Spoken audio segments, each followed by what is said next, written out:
नागर शैली के जो मंदिर बनते थे ना, उनकी बनावट देखते हैं और मंदिर निर्माण की कला का विकास कैसे हुआ वो पूरी डिटेल से बताऊंगी। जिस तरह प्राथमिक से जो प्रथम श्रेणी में मंदिर कैसे बनते थे, सेकंड में फिर कैसे विकास हुआ। और ये देख सकते हो, ये ऐसे बनने थे, इस पर कलश होता था। जिस तरह दक्षिण भारत में हमने द्रविड़ शैली में देखा था, वहाँ विमान भी होते थे, वहाँ गोपुरम भी थे, शिखर, यहाँ शिखर भी होता था और यहाँ भी शिखर होता था। तो ये इसकी निर्माण कला है। ये जो मंदिर है ना, इसके जो आजू बाजू मंदिर दिख रहे हैं ना आपको छोटे छोटे, ये जो मंदिर दिख रहा है, ये जो मंदिर दिख रहे हैं, ये जो मंदिर दिख रहे हैं, ये छोटे छोटे मंदिरों का विकास तृतीय चरण में स्टार्ट हुआ था। प्रथम चरण में नहीं था, पहले एक मंदिर ही बनता था, उसके बाद 4 गौण मंदिरों का भी पास आजू बाजू में प्रदक्षिणा पथ पर उनका भी विकास होने लगा था। तो जिस तरह विकास होने लगा था ना, ये जो देखो ऊपर कलश होता था, इसको कलश कहते हैं। जो ऊपर कलश है उसके वो नीचे अमलिका है, और उसके बाद हम देखेंगे ये शिखर है, और शिखर के बाद यहाँ देखेंगे ये गर्भगृह है, बीच में यहाँ गर्भगृह है, उसके आजू बाजू प्रदक्षिणा पथ है, यहाँ पीठा है, यह ना ये नागर शैली का टेम्पल बना हुआ है, देख सकते हो आप। ये देखोगे तो ये सांची के जो स्थित मंदिर है ना, मंदिर संख्या 17, ये प्रथम श्रेणी के मंदिर थे और ये वर्गाकार होते थे, उथले स्तंभ होते थे, इसके अंदर स्पष्ट नहीं थी और कम ऊंचाई पे होते थे, बिल्कुल ऊंचाई कितनी कम है इसकी देखो। तो ये प्रथम श्रेणी में मंदिर ऐसे बनते थे। जबकि सिंधु घाटी सभ्यता में तो मंदिर निर्माण कला का विकास नहीं हुआ था, वैदिक सभ्यता में सिर्फ एक चबूतरा होता था, और फिर धीरे धीरे जो विकास हुआ वो भी मैं बताऊंगी। इन मंदिरों में प्रदक्षिणा पथ नहीं होता था, ये देख सकते हो, सिर्फ खुला एक ही मंदिर है, लेकिन ये प्रथम चरण का था। द्वितीय चरण में प्रदक्षिणा पथ का विकास हुआ। ये पार्वती मंदिर है जो नचना कुठार में है और एमपी मध्य प्रदेश में। यहाँ आप देखोगे तो यहाँ प्रदक्षिणा पथ का विकास हो चुका है। ये आप देखोगे तो ये देखो, ये प्रदक्षिणा पथ का विकास हो चुका था, यहाँ विकास होने लगा दे। ये है ना, ये द्वितीय चरण का था। जब पार्वती मंदिर था, चबूतरा तो वैसे का वैसे ऊंचा ही है, थोड़ा सा ऊंचा ले लिया, और मंदिर वैसे ही जो छत है ना वो भी सपाट है, गर्भगृह थोड़ा सा अंदर है, लेकिन इसके अंदर प्रदक्षिणा पथ का विकास हुआ था। इसलिए ये मध्य प्रदेश में नचना कुठार का पार्वती मंदिर है, और ऊंचे चबूतरे के उभार किए हुए हैं थोड़ा सा। ये 2 मंजिला भी होते थे, 1 मंजिला भी होता था। फिर थोड़ा सा और विकास हुआ, और उसके अंदर आप देखोगे तो ये शिखर का निर्माण होने लगा। यहाँ प्रदक्षिणा पथ भी है, चबूतरा भी है, लेकिन उसके गर्भगृह भी है, लेकिन यहाँ ऊपर है ना थोड़ा सा चबूतरा, ये सपाट है ना, थोड़ी सी ऊंची होने लगी, इसको कहते हैं। ये जो है ना, जितने भी जो फोटो बताए हैं वो प्रथम चरण से लगा के नागर शैली तक है। नागर शैली के मंदिर आज हमको पढ़ना है, मंदिर वास्तुकला की शैलियाँ हैं। द्रविड़ शैली हमने पढ़ दिया है, जो जो इसका विकास हुआ है पूरा मैप से बताया था। नायक शैली भी अभी बतानी है, बेसर शैली भी बतानी है, और पाल शैली भी मैंने आपको जो पल्लवकालीन शैली थी ना, 4 भागों में विकसित थी, वो मैंने आपको पूरे नोट्स दे दिए हैं। कल का वीडियो नहीं देखा तो देख लेना। और आज हम पढ़ेंगे नागर शैली के मंदिर। ये मेरे पास बुक है, आप देख सकते हो, भारतीय कला संस्कृति और नितिन सिंघानिया की ये बुक है। थोड़ा सा मैंने भी मैप बनाया था, ये आमलक है, ये पताका, ध्वज पताका। देखो आपको द्रविड़ शैली में जब मंदिर बताया था ना मैंने, वरदेश्वर मंदिर, राजराजेश्वर मंदिर, तो राजराजेश्वर मंदिर था ना, उसके अंदर भी ध्वज पताका थी, लेकिन मंदिर के ऊपर नहीं थी। वो नंदी की प्रतिमा थी ना, उसी के सामने, उसके पीछे लगी हुई थी, जिसे ध्वज पताका स्तंभ भी कहते थे, एक स्तंभ पे लगी हुई थी। और यहाँ जो उत्तर भारत में है ना, ये मंदिर के ऊपर थी। और यहाँ जो ये कलश है ना, यहाँ कलश से कहते हैं, इसे मंगल कलश की भी संज्ञा दी गई है। और दक्षिण भारत में हम जाएंगे ना तो उसको शिखर और विमान भी कहते हैं। और उत्तर और पांड्य शैली में और जाएंगे तो वहाँ जो प्रवेश द्वार है ना उसको गोपुरम कहते हैं। जिस तरह हमने सांची के स्तूप पढ़े थे ना, स्तूपों के अंदर जो तोरण थे ना वो भी प्रवेश द्वार थे। जो तोरणों का विकास सातवाहन शासकों ने, सातकर्णी प्रथम ने वगैरह ने किया था। पश्चिमी तोरण में किसकी विशेषता है, पूर्वी तोरण में क्या था, तो पूरी डिटेल से मैंने बताया था ना। फिर ये देखो, मैंने ये मंदिर जो गर्भगृह है उसके अंदर गर्भगृह, फिर ये प्रदक्षिणा पथ बनाया मैंने, एक चबूतरा बनाया और चबूतरे के ऊपर बनते थे मंदिर, यहाँ अंतराल होता था सामने। ये देख सकते हो, यहाँ ये जो है ना प्रवेश द्वार, गर्भगृह का प्रवेश द्वार है ना, उस पर मकर वाहिनी और कूर्म वाहिनी यानी कि गंगा यमुना की जो मूर्तियां है ना वो यहाँ लगती थी। किसके पर, ये उत्तर भारत की विशेषता थी, दक्षिण भारत की नहीं। जहाँ हमने दक्षिण भारत में देखा था कि यक्ष और उत्तर भारत में जब देखा था मौर्य काल में, जहाँ यक्ष और यक्षिनियों की मूर्तियाँ लगी होती थी ना, तो उसी तरह गुप्त काल में गंगा और यमुना की मूर्तियाँ लगती थी, दुर्गा की मूर्तियाँ लगती थी यहाँ गर्भगृह की दीवारों पे, है ना। और ये मंडप है, मैंने कहा मंडप जिसको प्रदक्षिणा पथ भी था, अर्ध मंडप भी बनते थे यहाँ, जो अर्ध स्तंभ मंडप कहते हैं, तो मैंने यहाँ कहा। और ये जो 3 स्तंभ थे ना, 3 कलश, ये श्रद्धा, प्रेम और साहस के प्रतीक थे तीनों। तो ये मैंने मैप बनाया था, फिर आपको समझाने की कोशिश की थी। अभी आपको मंदिर भी दिखाए हैं मैंने आपको मैप से। लेकिन देखो ये प्रथम स्तर के मंदिर ऐसे सिर्फ खुले चबूतरे पे बनते थे, जहाँ यक्ष और यक्षिणी की मूर्तियाँ आपको पता है जो गुप्त मौर्य काल में थी और वैदिक काल में भी थी, मूर्तियाँ लग जाती थी और ये ऐसा एक चबूतरा बनता था। आपको पता है चबूतरे के प्रमाण हमको सिंधु घाटी सभ्यता में मिलते हैं, लेकिन सिंधु घाटी सभ्यता में मंदिरों के प्रमाण सिर्फ नवपाषाण काल या ताम्रपाषाण काल में कहा था स्थल जहाँ हम नवपाषाण काल ताम्रपाषाण पढ़े थे, वहाँ एक स्थल से ही मंदिर के प्रमाण मिले। बाकी मूर्तियों के प्रमाण तो आपको हड्डियों की मूर्तियाँ भी मिली हैं, और सिंधु घाटी सभ्यता में जो मूर्तियाँ थी ना वो हमें अलग अलग स्थानों पे मिलती है, कहीं मोरों पे मिलती हैं तो कहीं मिट्टी की मूर्ति मिलती हैं। और जहाँ हम देखेंगे कहीं जो आद्य शिव की मूर्ति हैं, पृथ्वी देवी की मूर्ति हैं, वो वहाँ अलग अलग स्थानों पे मिलती थी। जब वैदिक काल में हम आए ना तो वैदिक काल में मूर्तियाँ स्थायी हो गई, एक स्थान पे रहने लगी थी, एक स्थान पे उनको कहीं पेड़ों के स्थान पे चबूतरा बनाकर लगाने लगे, उसकी पूजा करने लगे जो स्थानीय देवताओं के रूप में थी। पहले तो देखो मिट्टियों की मोहरों पे वगैरह मिलती थी, लेकिन उर्वरा देवी थी वो जो दक्षिण सिंधु घाटी सभ्यता में भी थी। लेकिन कालीबंगा में जब वेदिकाओं से हम लगाते हैं ना, कालीबंगा लोथल बंदवाली से जो अग्नि वेदिकाएं मिली थी हमें 6, जहाँ अग्नि वेदिकाएं मिली उससे हम प्रमाण लगा सकते हैं कि मूर्ति या देवी। और प्रथम चरण में नाग देवता जो स्थानीय देवता थे, यक्ष यक्षिणी ये सब स्थानीय देवता थे, उसकी पेड़ों के नीचे भी चबूतरा बना के उनकी पूजा की जाती थी। और ऋग्वेद में यक्ष सदन का प्रमाण मिलता है, कहाँ मिलता है? ऋग्वेद में। और यजुर्वेद में यज्ञ का प्रमाण मिलता है। तो ऋग्वेद में यक्ष सदन का प्रमाण मिलता है, यजुर्वेद में यज्ञ ना इस तरह होते थे, उसको यज्ञ वेदी कहा गया। और उसके चारों तरफ चटाई बिछाई जाती थी और इस तरफ जाने का दरवाजा रखा जाता था, और इनको पवित्र मानकर उनको चारों तरफ यानी अलग लकड़ी के गत्थों वगैरह से रखा जाता था। लेकिन जब तैत्तिरीय संहिता आई ना उसके अंदर इसी को जो यज्ञ वेदी थी ना उसी को ही गर्भगृह कहा गया। क्या कहा गया? गर्भगृह। और प्रवेश द्वार यहाँ होता था और चटाई बनाई जाती थी।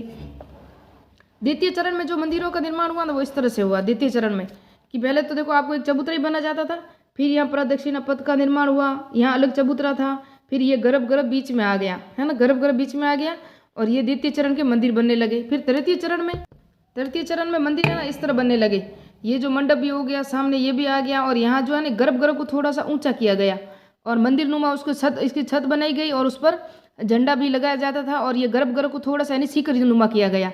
फिर धीरे धीरे इसका विकास हुआ, और मैं आपको और समझाती हूँ। ये आप देखोगे तो मंदिरों का जो निर्माण हुआ ना, ये नितिन सिंघानिया की बुक है, तो मंदिरों का आकार वर्गाकार था, मंडप पेटिकों के उतले स्तंभ थे, ये सब बता दिया आपको। ये प्रथम चरण के थे, और 5 चरणों में मंदिरों का विकास हुआ था। ये प्रथम चरण का मंदिर है जो सांची में स्थित मंदिर संख्या 17 है। यहाँ देख सकते हो स्तंभ तो उतले स्तंभ है, और यहाँ देखो यहाँ शिखर नहीं है, ऊपर शिखर भी नहीं है, प्रदक्षिणा पथ भी नहीं है, और सिर्फ गर्भगृह है, और यहाँ थोड़ा सा स्थान लिया हुआ है। तो ये प्रथम स्तर के मंदिर ऐसे बनते थे। फिर द्वितीय स्तर में जब मंदिर आए ना, यहाँ देखो आप प्रदक्षिणा पथ का विकास हुआ। द्वितीय चरण के मंदिर जब बनने लगे ना, इसकी पूरी जो विशेषता थी, एक वेदी बनी गई, उसके ऊपर उभार लिए हुए प्रदान किए गए, ऊंचे जो उभार लिए और थोड़ा सा ऊंचा लिया उसको। और उदाहरण के तौर पर ये हम देख सकते हैं, थोड़ी छत को है ना गर्भगृह को चारों ओर से ढका हुआ मार्ग बंद था, जो थोड़ा सा ढक दिया, यहाँ भी ढका हुआ था, थोड़ा यहाँ और विकास हो गया और प्रदक्षिणा पथ के रूप में उसका प्रयोग किया जाने लगा। मध्य प्रदेश में नचना कुटार का मंदिर है ना, ये है देखो, थोड़ा सा और ऊंचा लिया गया और इसको थोड़ी सी छत और ऊंची ली गई, और ये गर्भगृह है, और यहाँ थोड़ा सा मंडप का निर्माण किया गया, प्रदक्षिणा पथ का, सॉरी मंडप नहीं, अभी तक मंडप नहीं बनाया है ना। जब मंदिर का तीसरे चरण में विकास हुआ ना मंदिरों का, तो वो सीकरों का उद्भव हुआ। यहाँ सीकरों का भी विकास होने लगा तृतीय चरण में, और यहाँ एक देवता के साथ 4 गौण देवताओं के मंदिर भी छोटे छोटे पास में बनने लगे थे। ये तीसरे चरण में हुआ था। और ये मंदिर कौन सा था? ये देखो, एक तो देवगढ़ का दशावतार मंदिर उत्तर प्रदेश में, और एहोल का दुर्गा मंदिर जो कर्नाटक में। ये 2 उदाहरण है किसके? तृतीय चरण के। जहाँ आपको देखोगे तो यहाँ प्रदक्षिणा पथ भी मिलेगा, और आपको यहाँ गौण देवता भी मिलेंगे। मैंने आपको बताया था ना, गौण देवता के जो मंदिर थे वो ये छोटे छोटे आप देख सकते हो। यहाँ आजू बाजू ये जो मंदिर बना है छोटा सा, यहाँ जो आजू बाजू इसके अंदर है, अभी इसको ढका हुआ नहीं है प्रदक्षिणा पथ को, ये भी खुला हुआ है, यहाँ स्तंभ नहीं है ना यहाँ। और अभी जो है ना मंडप भी नहीं है सामने, अभी भी मंडप का निर्माण बाद में होगा। चतुर्थ चरण में यही विकास हुआ कि मंदिरों का आकार जो आयताकार होने लगा था, और बस ऐसे ही एक सोलापुर का 13 मंदिर है, ये इसका उदाहरण है। और 5वें चरण में वर्ताकार मंदिरों का निर्माण शुरू हुआ, और से सभी विशेषता पूर्व तो जो पहले थी वही थी। राजगीर का मनियार मठ है ना, वो कैसा है? वर्ताकार है। पहले की विशेषता वो भी चल रही थी, थोड़ा सा विकास वर्ताकार का हुआ। ये आप देख सकते हो, ऐसे वर्ताकार मंदिर है, और यहाँ छोटे छोटे स्तंभ है, लकड़ियों के स्तंभ के जो वैदिक काल में शुरू हुए थे ना, लकड़ियों के स्तंभ, उसी तरह यहाँ भी स्टार्ट ये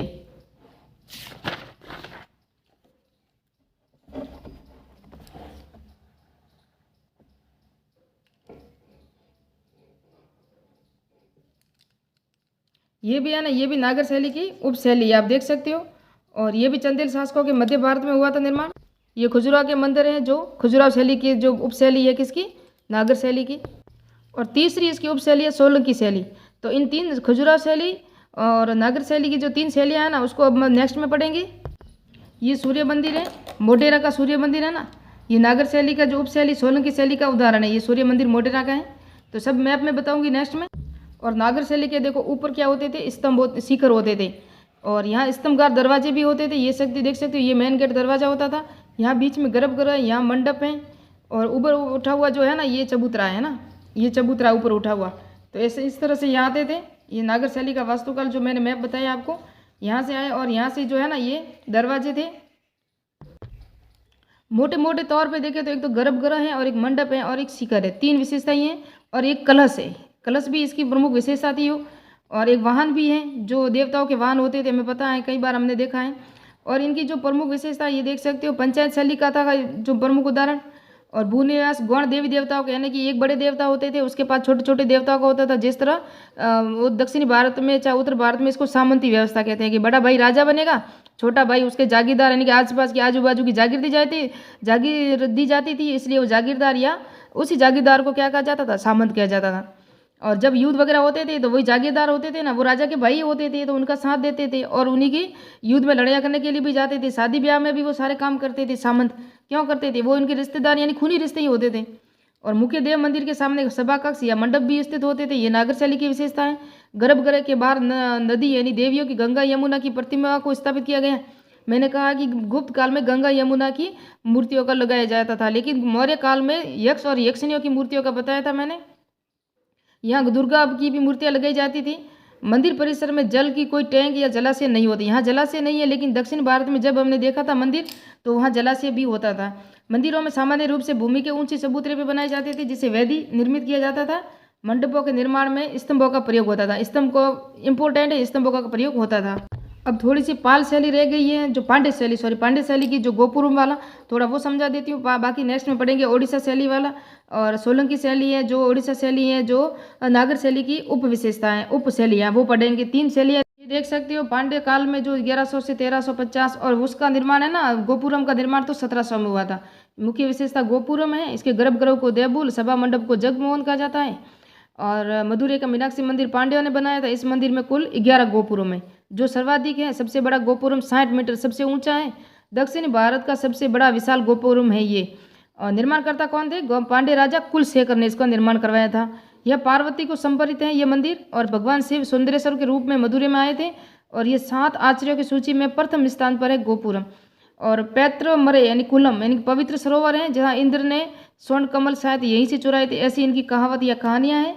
और ये नागर शैली के मंदिर है, लेकिन कुछ वास्तुकला की पुस्तकें थी ना, वो इम्पोर्टेंट थी, इसलिए मैं बता दूं। चतुष्कोणीय मंदिर होते थे। शिल्प प्रकाश सम्रायण भोज और अपराजिता प्रसा और करप रूपसूत्र मान सलमास, ये ग्रंथ है ना, ये वास्तुकला से संबंधित हैं, इसलिए ये इंपॉर्टेंट है, इसको अच्छी तरह याद रखना। तो ये इनकी विशेषता मैंने आपको बता दी है।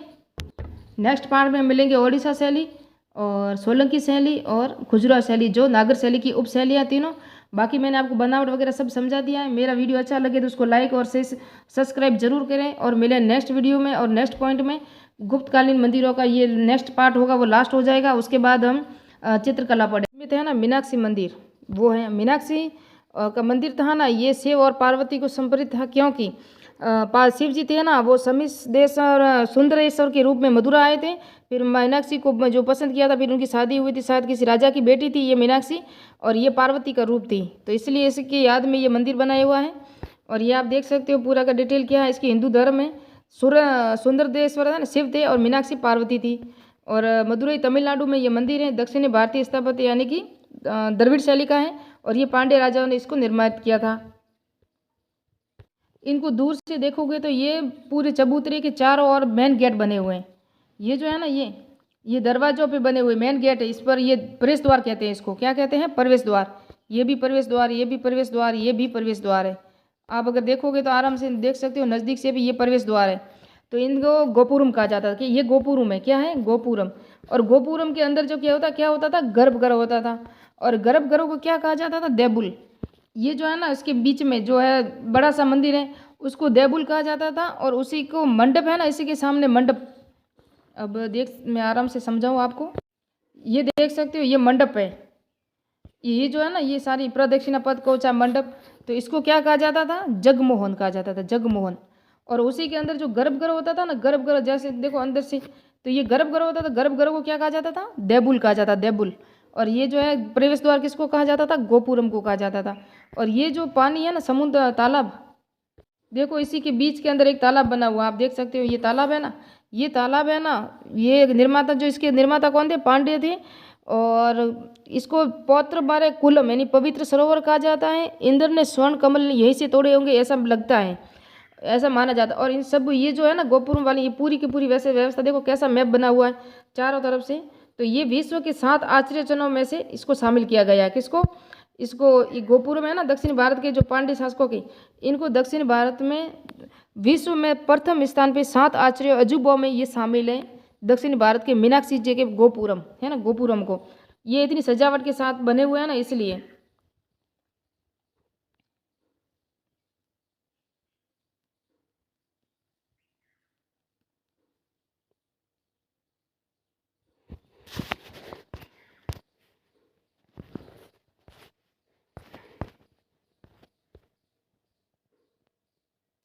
इन मंदिरों की विशेषता ही गोपुरम में क्या है? सबसे बड़ी विशेषता क्या है इसकी? ये गोपुरम है ना, ये इसको गोपुरम कहा जाता है, प्रवेश द्वार को जो। और दक्षिण भारत की पल्लव शैली में इनको ही शिखर कहा जाता है या विमान कहा जाता है। चोल शासकों में इसको विमान कहा जाता है, और पल्लव शासकों में इसको शिखर कहा जाता है। और उत्तर भारत में इसको कलश भी कहा जाता है और शिखर भी कहा जाता है। तो ये इसकी विशेषता है। विमान ये है ना, गोपुरम है। और पूरी डिटेल से अभी आपको मैं नोट्स भी देती हूँ, नोट्स भी देख लेना आप।